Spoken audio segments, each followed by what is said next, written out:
Create a new document. My artboard is 1920 by 1080 pixels. Type your text. Select your text with the selection tool. Go to Effect, Blur, Gaussian Blur. Use a radius of 20 pixels.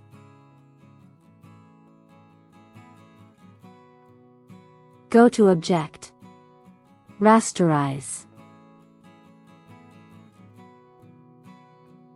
Select Bitmap as the color model. Select Other for the resolution. And make it 10 ppi. Select Transparent for the background.